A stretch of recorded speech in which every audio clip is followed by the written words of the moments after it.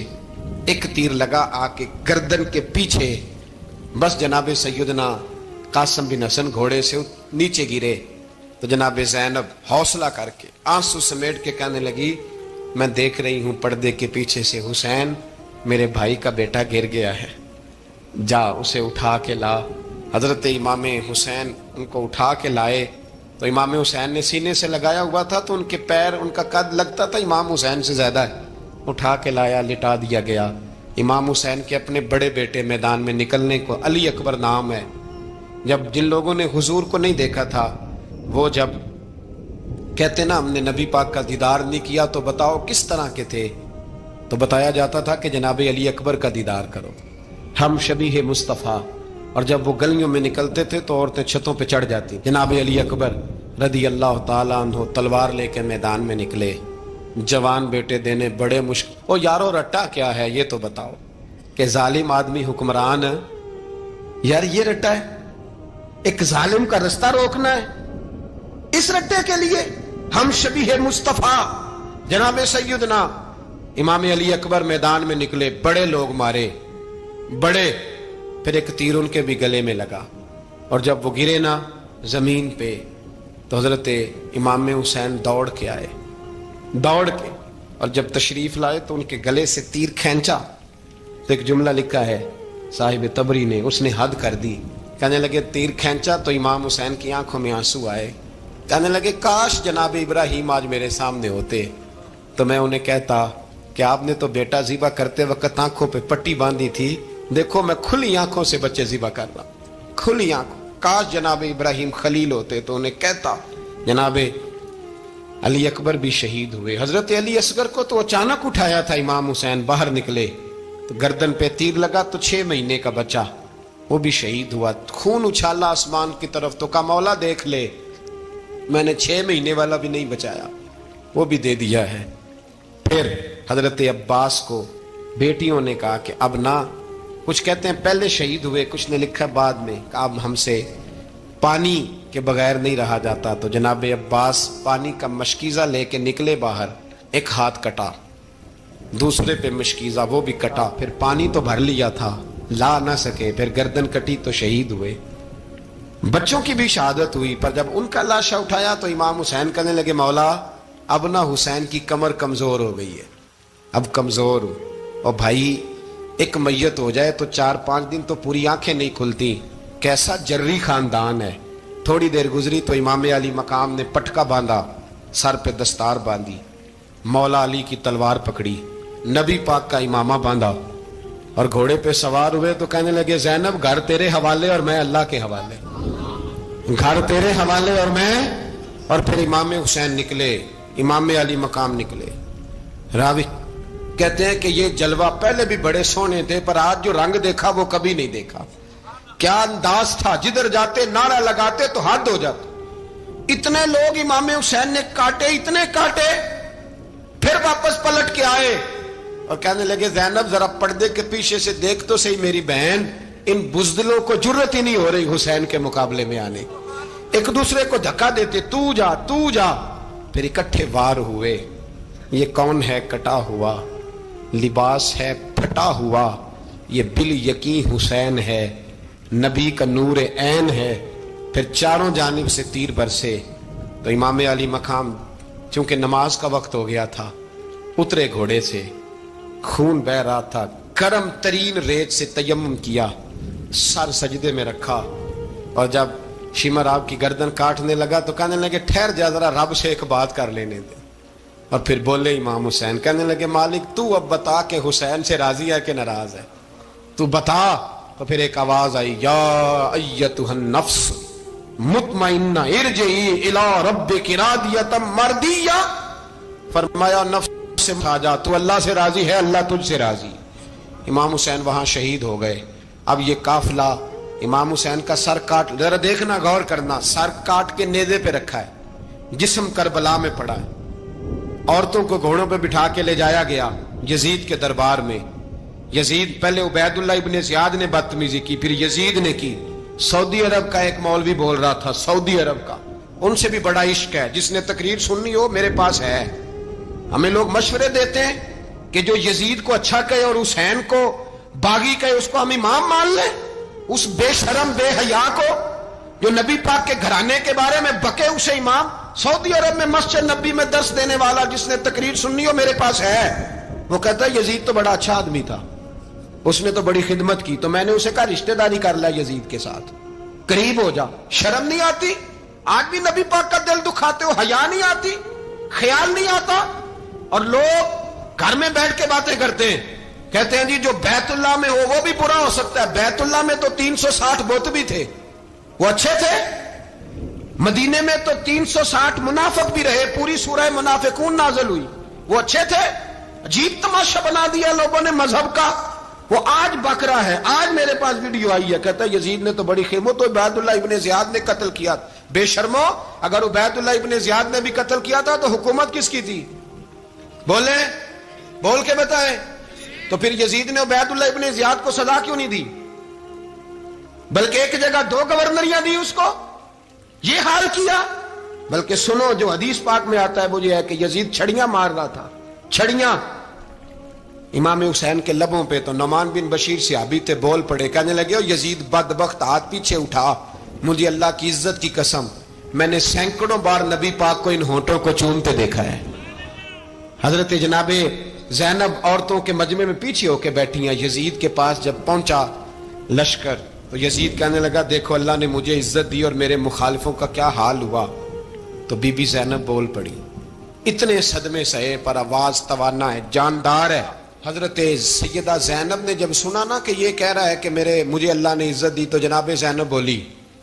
نعمان بن بشیر کہتے ہیں be be بولی, اتنے صدمے ہیں پر جناب زینب بولی اللہ اکبر.